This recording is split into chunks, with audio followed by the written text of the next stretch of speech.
राम राम। मैं शिवप्रिया आज आप सभी के साथ मंत्र संजीवनी विद्या शेयर करने जा रही हूँ। आज जो हम टॉपिक लेने जा रहे हैं वो है ग्रहों की ऊर्जाओं को कैसे ठीक करें। दूसरा हमारा टॉपिक है आज का डिप्रेशन। तीसरा हमारा आज का टॉपिक है बेचैनी और चौथा हमारा आज का टॉपिक है माइग्रेन। चलिए सबसे पहले हम पहले टॉपिक पे चलते हैं, ग्रहों की ऊर्जाओं को कैसे ठीक करें। ग्रह की ऊर्जाएं क्या होती हैं? हमारी पूरी बॉडी पंच तत्वों से बनी है। 5 एलिमेंट्स की एनर्जी से हमारा आभा मंडल और सूक्ष्म शरीर बना है और 5 एलिमेंट से हमारी ये वाली बॉडी बनी है। 5 एलिमेंट्स हैं water, air, fire, space and earth. जिसे हिंदी में बोलेंगे अग्नि, वायु, जल, पृथ्वी और आकाश। इन तत्वों से हमारी फिजिकल बॉडी बनी है और इनकी ऊर्जाओं से हमारा सूक्ष्म शरीर बना है। इनकी ऊर्जाएं जो हैं वो कलर्ड होती हैं। इनकी ऊर्जाएं प्राप्त हो सके हमें प्रॉपर हमारा जीवन संचालन करने के लिए, इसलिए ग्रहों को ऐसे पोजीशन किया गया है कि उनसे हमें ऊर्जाएं मिलती रहें। हर ग्रह से तत्वों की ऊर्जाएं मिलती है और उस तत्व की ऊर्जा मिलने से हमारा शरीर और हमारा सूक्ष्म शरीर सही से काम करता है। इसका अर्थ ये हुआ कि किसी भी ग्रह की एनर्जी नेगेटिव नहीं आ रही होती है। फिर ग्रहों का दुष्प्रभाव कैसे होता है हम पे? ग्रह तो पॉजिटिव एनर्जी भेज रहे हैं। जब ग्रहों की ऊर्जाएं आ रही होती हैं तो हर किसी की रिसेप्टिविटी कैसी है, उसका एनवायरनमेंट कैसा है, उसकी एनर्जी कैसी है, उसके आभा मंडल की पोजीशन क्या है और उसके अराउंड सराउंडिंग में क्या पोजीशन है, इन सारी चीज़ों का इफेक्ट उस एनर्जी जो हमने रिसीव की है उस पर होता है और वो उसका जो हम पे इफेक्ट आता है वो बदल जाता है। जब हम वूम्ब में होते हैं उसके बीच में जब हमारा सूक्ष्म शरीर बनता है पंच तत्वों की ऊर्जाओं से, तब उस समय के ग्रहों की पोजीशन के हिसाब से उसमें पैचेस बन जाते हैं। वो पैचेस रिसेप्टिविटी के लिए होते हैं। जब हमारा बर्थ होता है उसके बाद जब भी हम ग्रहों की ऊर्जाएं रिसीव करते हैं तो हम उन्हीं पैचेस से रिसीव करते हैं। सपोजिटली अगर मंगल ग्रह का जो पैच है वो एनर्जी का पैच अगर हमारे बेसिक चक्र के आसपास कहीं बना है तो मंगल ग्रह की ऊर्जाएं वहीं से रिसीव होंगी। और जब मंगल ग्रह की ऊर्जाएं जो रेड कलर की हैं और वो बेसिक चक्र के पास या पैरों के पास रिसीव हो रही हैं तो वो हमें फायदा ही करेंगी, क्योंकि उस रीजन में हमें रेड एनर्जी की ही जरूरत होती है, तो वो हमारी एनर्जीज को बूस्ट करेंगी। इसी तरह मंगल हमारे लिए बहुत अच्छा हो जाएगा। परंतु अगर कहीं मंगल का जो पैच हमारे सूक्ष्म शरीर के बनने के दौरान अगर मंगल का पैच हमारे विशुद्धि चक्र के आसपास बन गया है तो मंगल की एनर्जी तो अभी भी रेड आ रही है, पर उसका पैच जो है वो हमारे विशुद्धि चक्र के पास बना है, तो वहां पर ग्रीन एनर्जी मौजूद है। रेड एनर्जी आई, वो ग्रीन के साथ मिक्स हो गई और वो ब्लैक कलर में कन्वर्ट हो गई, किसी डार्क कलर में कन्वर्ट हो गई और फिर वो हमारा नुकसान करेगी। तो जो एनर्जी ग्रहों से रिसीव हो रही है वो तो सेम है, पर उसका पैच कहाँ है और उससे कैसे एनर्जी रिसीव हो रही है वो उस पे बहुत सारी चीजें निर्भर करती हैं कि वो ग्रह की ऊर्जा हम पे कैसे इफेक्ट डालेगी। अब दूसरी चीज जो होती है, ग्रह की एनर्जी का जो पैच बना होता है वो डार्क बना है या लाइट बना है, ये भी बहुत महत्व रखता है। अगर रेड एनर्जी का पैच जो बना है वो आपके बेसिक चक्र के पास ही बना है, पर वो इतना डार्क कलर का बना है कि उससे कोई भी रेड एनर्जी अंदर एंटर कर रही है मंगल ग्रह की, वो बिल्कुल कत्थई रंग की हो जा रही है, ब्राउनिश रेड हो जा रही है, तो वो फिर नुकसान पहुंचाएगी। क्योंकि कोई भी एनर्जी जब एक प्रॉपर रेंज में होती है कलर के, तभी वो हमें फायदा करती है। अगर उससे डार्क हो गई है तो नुकसान करेगी, और लाइट कलर की एनर्जीज हमारे लिए फायदेमंद होती हैं। तो ग्रहों की एनर्जी दो केसेस में नुकसान पहुंचा रही हैं, या तो उसका पैच गलत जगह पे बना हुआ है हमारे सूक्ष्म शरीर में जहां से उसकी रिसेप्टिविटी है, या फिर उसका पैच का कलर इतना डार्क है कि उसकी एनर्जी ऑटोमेटिकली डार्क हो जा रही है। जब एनर्जी डार्क हो जा रही है तो वो हमें नुकसान पहुंचाएगी। अब इसको ऐसे समझ लें जैसे सूर्य भी एक ग्रह है, उससे जब हमें एनर्जी रिसीव होती है, मतलब उससे जब हीट और सनरेज रिसीव होती हैं, तो वो हम सबको बराबर मात्रा में रिसीव हो रही हैं। पर अगर कोई व्यक्ति पैदल चल के जा रहा है सड़क पे, उसने चप्पल नहीं पहनी है, उसने कपड़े ऐसे पहने हैं जिससे बहुत ज्यादा हीट उसे लग रही है, तो उस पे जो असर होगा वो डिफरेंट होगा उस गर्मी का।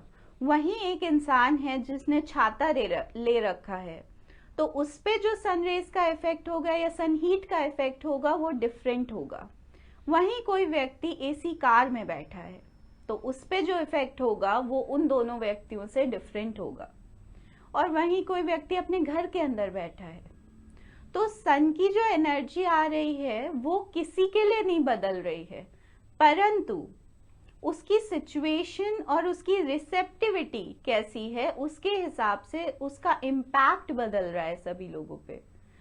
वो पर्सन जो पैदल चल रहा है नंगे पैर, उसको ज्यादा गर्मी लगेगी क्योंकि उसके बॉडी को ज्यादा हीट रिसीव हो रही है। वहीं जिसने छाता ले रखा है उसे थोड़ी कम उसकी एनर्जी रिसीव हो रही है, तो कम इन्फ्लुएंस्ड होगा उससे। जो एसी कार में बैठा है उसे शायद गर्मी इतनी नहीं लगेगी, और जो घर के अंदर बैठा है वो प्रोटेक्टेड है उससे।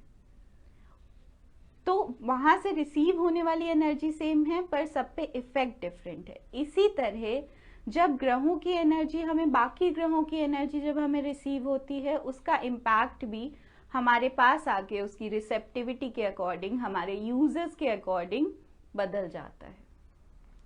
तो उसको ठीक कैसे करें? अब ये पैचेस तो जब हमारा आभामंडल बनना था तब बन गए थे, अब तब के बने हुए पैचेस को ठीक कैसे करेंगे? क्योंकि ये पैचेस एनर्जी के हैं, तो अगर इनमें मृत्युंजय शक्ति या संजीवनी शक्ति का इस्तेमाल किया जाए तो इनकी पोजीशन ठीक की जा सकती है। ज्योतिष में बहुत सारे उपाय होते हैं जो ग्रहों के, जब बोला जाता है दान कर दो, वो उपाय इसलिए होते हैं क्योंकि ये जो एनर्जी है अगर नेगेटिवली कलेक्ट हो रही है तो दान करने से वो निकल जाएगी। और जहां पर डार्क पैच है, अगर उसके अकॉर्डिंग, ज्योतिष के अकॉर्डिंग अगर उसमें दान किया गया है, तो जो डार्क पैच है उससे थोड़ी सी एनर्जी निकल गई और वो लाइट होने लगेगा। इसीलिए ये उपाय होते हैं, ये सारे उपाय भी काम करते हैं। पर अगर आपको पैचेस को अच्छे से रिपेयर करना है तो मंत्र संजीवनी भी कर सकते हैं। शक्तिपात के प्रोसेस से भी मोस्टली केसेस में आराम मिल जाता है। चलिए करते हैं। सबसे पहले भगवान शिव को साक्षी बनाएंगे क्योंकि हम उनकी ऊर्जाएं यूज करने जा रहे हैं। तो बोलेंगे, हे देवादिदेव महादेव, हे मेरे गुरुदेव, आपको मेरा प्रणाम है। हे संजीवनी शक्ति के अधिष्ठाता, आपको मेरा प्रणाम है। मैं आपको साक्षी बनाकर मंत्र संजीवनी उपचार करने जा रही हूं। इसे स्वीकार करें, साकार करें। इसकी सफलता हेतु मुझे मृत्युंजय शक्ति का सक्षम माध्यम बनाएं। मुझे अपनी दैवीय सहायता और सुरक्षा प्रदान करें। आपका बहुत बहुत धन्यवाद है। उसके बाद इस प्रोसेस को करने के लिए आप मंत्र संजीवनी रुद्राक्ष का प्रयोग करेंगे। उसको आप गले में भी पहन सकते हैं और हाथ में भी डाल सकते हैं। मंत्र संजीवनी रुद्राक्ष आपके इस प्रोसेस को सेफ बना देगा, आपकी एनर्जी से कनेक्टिविटी बना देगा, और इस प्रोसेस को करने के दौरान आपका इफेक्ट जो है इस प्रोसेस का वो बढ़ जाएगा, प्लस आपकी सेफ्टी बनी रहेगी। तो मंत्र संजीवनी रुद्राक्ष से बोलेंगे, हे दिव्य मंत्र संजीवनी रुद्राक्ष, आपको मेरा प्रणाम है। मैं अपने गुरुदेव भगवान शिव को साक्षी बनाकर मंत्र संजीवनी उपचार करने जा रही हूं। इसकी सफलता हेतु आप ब्रह्मांड में मृत्युंजय शक्ति के सोर्स के साथ जुड़ जाइए, वहां से दैवीय ऊर्जाओं को ग्रहण करें और मंत्र संजीवनी उपचार में मेरी सहायता करें। आपका बहुत बहुत धन्यवाद है।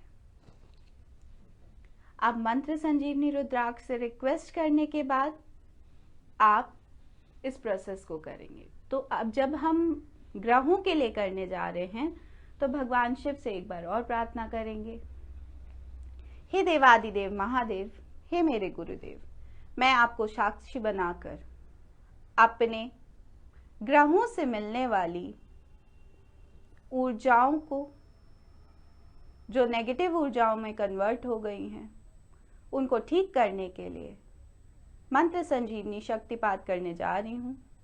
इसके लिए मुझे अपनी दैवीय ऊर्जाएं प्रदान करें। आपका बहुत बहुत धन्यवाद है। फिर मंत्र संजीवनी रुद्राक्ष से बोलेंगे, हे दिव्य मंत्र संजीवनी रुद्राक्ष, अपने हाथों को ऐसे आगे कर लेंगे और बोलेंगे, हे दिव्य मंत्र संजीवनी रुद्राक्ष, आपको मेरा प्रणाम है। मैं अपने गुरुदेव भगवान शिव को साक्षी बनाकर मंत्र संजीवनी शक्तिपात करने जा रही हूं, मेरी सहायता करें।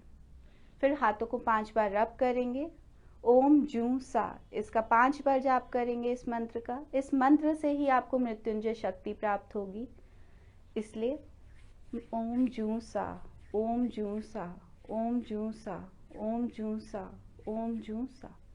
फिर हाथों को ऐसे सामने कर लेंगे और बोलेंगे, हे दिव्य मंत्र संजीवनी रुद्राक्ष, मेरे हाथों में भगवान शिव की संजीवनी शक्ति प्रदान करें। आपका बहुत बहुत धन्यवाद है।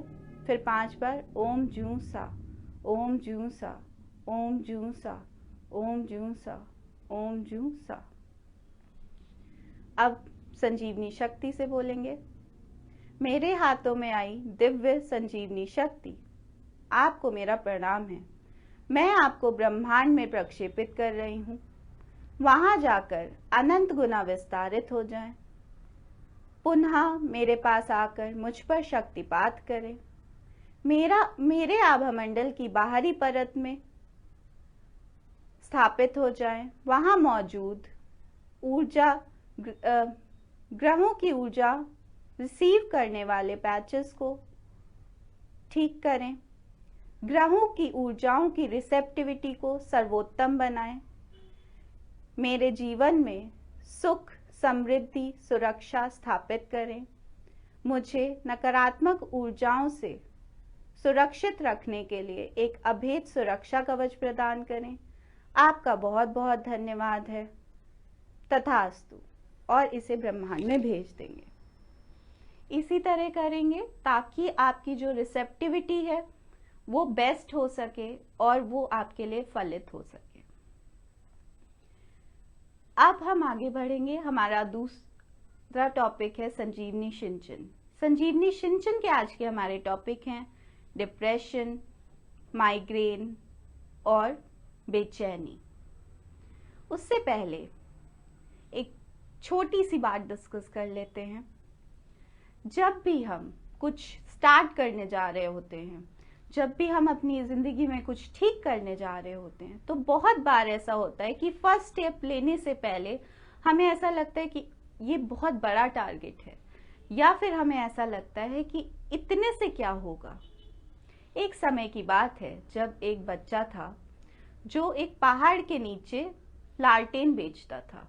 पहाड़ के ऊपर एक मंदिर था जहां पर सब जाने के लिए उसी बच्चे से लालटेन खरीदते थे और जाते थे।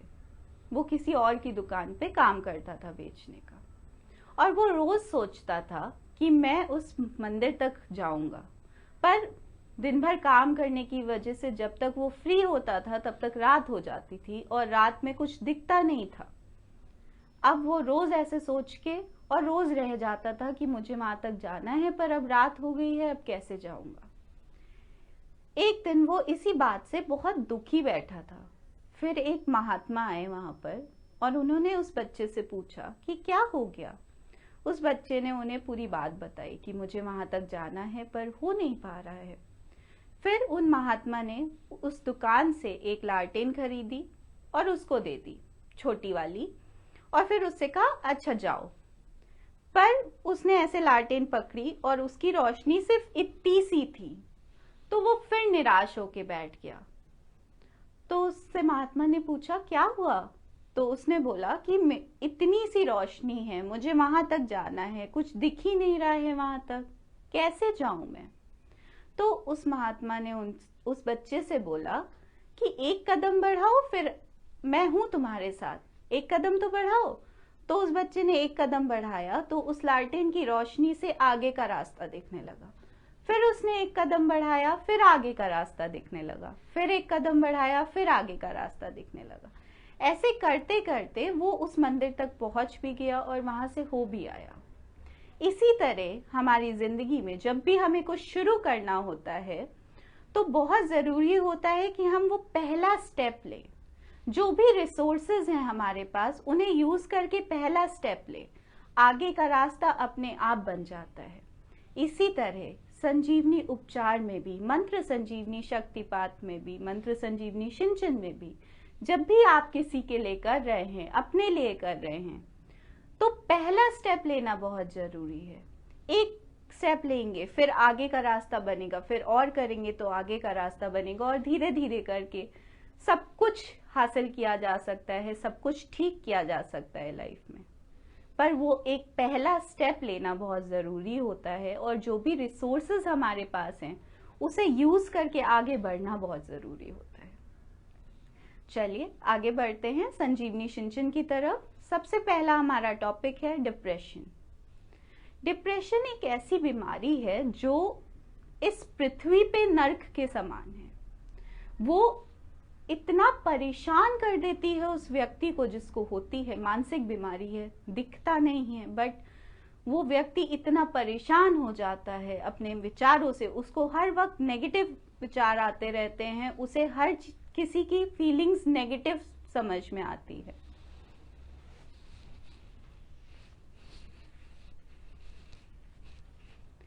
उसके साथ ऐसा होता है कि उसको जो पहले चीजें अच्छी लगती थी वो करने का अब मन नहीं होता है। जिन लोगों के साथ पहले अच्छा लगता था अब उनके साथ अच्छा नहीं लगता है, बल्कि किसी के साथ अच्छा नहीं लगता है, हर वक्त अकेले पड़े रहने का मन करता है। ऐसे लोगों के साथ ऐसा होता है कि उस व्यक्ति को ऐसा फील होता है कि उसकी इस दुनिया में कोई ज़रूरत नहीं है, कोई उसकी इम्पोर्टेंस नहीं समझता है, या किसी की नज़रों में उसकी इम्पोर्टेंस नहीं है, कोई उसकी बात समझना नहीं चाहता है, हर कोई उसकी बात को नेगेटिवली ले लेता है, या उसका महत्व नहीं है लोगों की जिंदगी में। उसे ऐसा लगता है कोई उससे प्यार नहीं करता है, घर वाले उसको इम्पोर्टेंस नहीं देते हैं, उस पर ध्यान नहीं देते हैं, और उसे ऐसा लगने लगता है कि मैं कुछ भी नहीं हूँ। उसको अपना महत्व खत्म हो जाता है, उसके लिए अपना अस्तित्व समझ में नहीं आता है। खाना खाने का मन नहीं होता है, कुछ करने का मन नहीं होता है, अपने लिए कुछ करने का मन नहीं होता है, दूसरों के लिए कुछ करने का मन नहीं होता है। ऐसे लोगों के साथ उनके मन में हमेशा नकारात्मक विचार आते रहते हैं। वो कुछ भी करने जाते हैं तो पहले नकारात्मक विचार पहले आ जाते हैं और वो उस पर हावी हो जाते हैं। ऐसे लोगों के लिए किसी के लिए भी पॉजिटिव सोचना डिफिकल्ट होता है। उनकी फीलिंग्स अच्छी होती हैं सभी के लिए, बट वो किसी भी बात को नेगेटिवली उनका दिमाग सोच लेता है। वो किसी के लिए बुरा चाहते नहीं हैं, फिर भी उनका दिमाग बुरा सोचने लगता है, लोगों की इंटेंशंस को गलत समझने लगता है, लोगों की बात को गलत तरीके से लेने लगता है, और लोग उनकी बातों को गलत तरीके से लेने लगते हैं क्योंकि वो सही से सोच नहीं पा रहे हैं। वो लोग सही से अपने दिमाग के फंक्शन को यूज नहीं कर पा रहे हैं, और अल्टीमेटली वो ऐसी पोजीशन पे पहुंच जाते हैं कि कई बारी वो सुसाइड तक करने के बारे में सोच लेते हैं। ऐसे लोगों के घर वाले भी बहुत परेशान हो जाते हैं क्योंकि घर वाले उनसे बहुत प्यार करते हैं, तो पूरे घर में नकारात्मकता फैलने लगती है। उस पर्सन के साथ साथ घर वाले भी बहुत दुख में चले जाते हैं, क्योंकि हर फैमिली मेंबर अपने साथ अपने फैमिली को खुश देखना चाहता है। तो जब फैमिली मेंबर्स ये देख रहे हैं कि घर का कोई इंसान इतने दुख में है, तो वो भी सफ़र करते हैं, और साथ ही नेगेटिविटी इतनी फैल जाती है कि सबको इफ़ेक्ट करती है। तो ऐसे केसेस में क्या करें? सबसे पहले संजीवनी सिंचन में जैसे आपको सिखाया गया है, वैसे मंत्र संजीवनी रुद्राक्ष का यूज करके उसके आभा मंडल को अपने समक्ष बुलाएंगे। जो भी एफर्मेशंस आपको बताई गई हैं पहले वो बोल लेंगे, फिर उसके आभा मंडल को बुलाएंगे अपने समक्ष, उसके आभा मंडल की सफाई करेंगे। उसके बाद चक्रों की सफाई करेंगे और उन्हें ऊर्जित करेंगे। जो जो चक्र आपको ऊर्जित करने हैं, साफ करने हैं, वो हैं, सबसे पहले उसका बेसिक चक्र साफ करके ऊर्जित करेंगे, क्योंकि बेसिक चक्र उसका वीक ही होगा, उसका कॉन्फिडेंस बहुत लो हो गया है, उसको लाइफ में अपना महत्व फील होना लो खत्म हो गया है, उसके लिए अपना अस्तित्व खत्म होने में आ गया है। इस वजह से उसके बेसिक चक्र को जब बूस्ट करेंगे, स्ट्रॉन्ग करेंगे, साफ करेंगे और फिर उसके बाद ऊर्जित करेंगे, तो उससे क्या होगा, उसका कॉन्फिडेंस बढ़ेगा, उसका सेल्फ कॉन्फिडेंस बढ़ेगा, उसको अपना अस्तित्व समझ में आने लगेगा। उसके बाद उसके मणिपुर चक्र को करेंगे। मणिपुर चक्र को इसलिए करेंगे क्योंकि मणिपुर चक्र जो होता है वो हमारे इमोशंस को देखता है, हमारे इमोशंस को कंट्रोल करता है। तो जिस इंसान के इमोशंस इतने बिगड़े हुए हैं, उसके मणिपुर चक्र को ठीक करने से उसके इमोशंस बैलेंस होने लगेंगे, उसके मूड बैलेंस होने लगेंगे। मूड भी बहुत स्विंग होते हैं ऐसे लोगों के, तो उसके मूड स्विंग्स भी बैलेंस आ जाएंगे। उसके बाद उसके हार्ट चक्र को करेंगे। हार्ट चक्र को करने से उसकी फीलिंग्स अच्छी हो जाएंगी, उसका मन खुश होने लगेगा, उसको अच्छा फील होने लगेगा। फिर उसके मास्टर चक्र को करेंगे। मास्टर चक्र को करने से वो अच्छे डिसीजन ले पाएगा, वो अच्छा सोच पाएगा, सकारात्मक सोच पाएगा। उसके थर्ड आई चक्र को करेंगे। उसके थर्ड आई चक्र को इसलिए करेंगे क्योंकि ऐसे लोग रिपीटेडली अपनी मेमोरी को ट्रेन कर देते हैं कि वो नकारात्मक मेमोरीज ही सामने लाए। तो जब आपका थर्ड आई चक्र आपकी मेमोरी को कंट्रोल कर रहा है, तो जब उसके रिटेंशन और रिट्रीवल को इम्प्रूव कर दिया जाएगा, मेमोरी को ठीक कर दिया जाएगा, तो वो नॉर्मली काम करेगा और हर वक्त नेगेटिव मेमोरी को सामने नहीं लाएगा। उसके बाद क्राउन चक्र को करेंगे, क्योंकि ऐसे लोग अपनी एनर्जी इतनी खराब कर लेते हैं, इन लोगों के साथ इतनी नकारात्मकता जुड़ जाती है कि उनका क्राउन चक्र ऑटोमेटिकली डैमेज होने लगता है, उनके भाग्य पे असर पड़ने लगता है, उनकी ज़िंदगी में उन्हें ऐसा लगने लगता है कि दुर्भाग्य सा आ गया है। तो क्राउन चक्र को ठीक करेंगे, जिससे आपकी स्पिरिचुअलिटी अच्छी होगी और उससे आपकी कनेक्टिविटी संसार के साथ, ब्रह्मांड में जो एनर्जी का सोर्स है उसके साथ अच्छी होगी, प्लस भाग्य उदय होगा। तो ऐसे करके आप ऐसे लोगों को रिलीव कर सकते हैं, पर इनका इलाज थोड़ा लंबा होता है। तो ऐसे लोगों को ठीक करने के लिए, जो इस पीड़ा से गुजर रहे हैं, उनको ठीक करने के लिए पेशेंस की ज़रूरत होती है, प्लस इस प्रोसेस को लगातार करते रहने से मोस्ट ऑफ द केसेस में आराम मिलने लगता है। आज का हमारा दूसरा टॉपिक है माइग्रेन। माइग्रेन जिन लोगों को होता है, उनके सर में इतना ज़्यादा दर्द होता है कि वो लाइट भी बर्दाश्त नहीं कर सकते हैं। जिन लोगों को माइग्रेन होता है, बस वही इसकी तकलीफ समझ सकते हैं, दूसरे कई बार नहीं समझ पाते हैं, क्योंकि माइग्रेन नॉर्मल सर दर्द नहीं है। ये इतना एक्सट्रीम पेन है कि जिसमें आंखों में अगर लाइट भी पड़ती है वो भी दर्द को बढ़ा देती है। इतना ज़्यादा आपका ब्रेन उस समय डिस्टर्ब हो जाता है कि वो बाहर के किसी भी इनपुट को लेना नहीं चाहता है, चाहे वो आंखों के ज़रिए लाइट हो, चाहे वो कानों के ज़रिए साउंड हो, कुछ भी हो। आपके 5 सेंसेस भी आपको इरिटेट करने लगते हैं। इतना एक्सट्रीमली ये आपको इफेक्ट करता है कि आपके 5 सेंसेस थोड़ा भी सेंसेशन बर्दाश्त नहीं कर पाते। सो ऐसे केसेस में जो इतनी पीड़ा में है, उसको ठीक करने के लिए क्या करें? सबसे पहले नाभ, आप उनके आभामंडल को मंत्र संजीवनी रुद्राक्ष के जरिए बुला लेंगे अपने समक्ष, उनके आभामंडल को साफ कर देंगे। साफ करने की, बुलाने की आपको विधि, चक्रों को ठीक करने की, चक्रों को एनर्जाइज करने की, ये सारी विधि आपको वर्कशॉप लेवल 2 में सिखाई गई है। उसी विधि को फॉलो करेंगे। जब आपने आभामंडल की सफाई कर ली है, उसके बाद इनके नाभि चक्र को ठीक करेंगे। नाभि चक्र को ठीक करके ऊर्जित करेंगे। उसके बाद इनके मणिपुर चक्र को ठीक करके ऊर्जित करेंगे। उसके बाद इनके हार्ट चक्र को ठीक करके ऊर्जित करेंगे।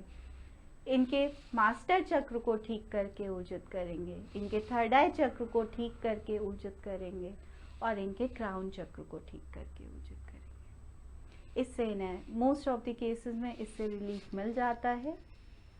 अब हमारा आज का नेक्स्ट टॉपिक है बेचैनी। बेचैनी किसी भी वजह से हो सकती है। हमारे फेवर का कोई काम नहीं हुआ, हमने कुछ बोला, किसी ने वो किया नहीं, या किसी रिलेशन में कोई दिक्कत आ गई, किसी काम में कोई दिक्कत आ गई, काम में कुछ ऐसा हो गया, आपके घर में फैमिली मेंबर्स के साथ कुछ ऐसा हो गया, या XYZ बहुत सारे रीजंस हो सकते हैं। तो उस केस में क्या करेंगे? बेचैनी का सबसे बड़ा रीजन होता है कि किसी बात से हमारे इमोशंस डील नहीं कर पाए, या किसी बात को हमारे इमोशंस ने बर्दाश्त नहीं किया। ऐसे केस में आप व्यक्ति के आभामंडल को बुलाएंगे मंत्र संजीवनी रुद्राक्ष के जरिए, उसकी सफाई करेंगे मंत्र संजीवनी रुद्राक्ष के जरिए। उसके बाद उसके मणिपुर चक्र को ठीक करेंगे, उसे साफ करेंगे। फिर उसको एक सुरक्षा कवच प्रदान करेंगे। सफाई करने के बाद उसे सुरक्षा कवच प्रदान करेंगे, ताकि जो भी नेगेटिव बाहर का एनवायरनमेंट उसको इफेक्ट कर रहा है, अब वो उस पर कोई भी असर ना डाल पाए। और जब उस पर कोई असर नहीं डालेगा, जो भी एनवायरमेंटल चीज़ या एनवायरमेंटल कंडीशन आपको बेचैन कर रही थी, अब वो उस पर असर नहीं डाल पा रही है, तो ऑटोमेटिकली आपकी बेचैनी कम हो जाएगी और उस चीज़ से बाहर निकल आएंगे। तो इसको करिए, अपना जीवन सुखी करिए, दूसरों का जीवन सुखी करिए। आपका जीवन सुखी हो, यही हमारी कामना है। राम राम।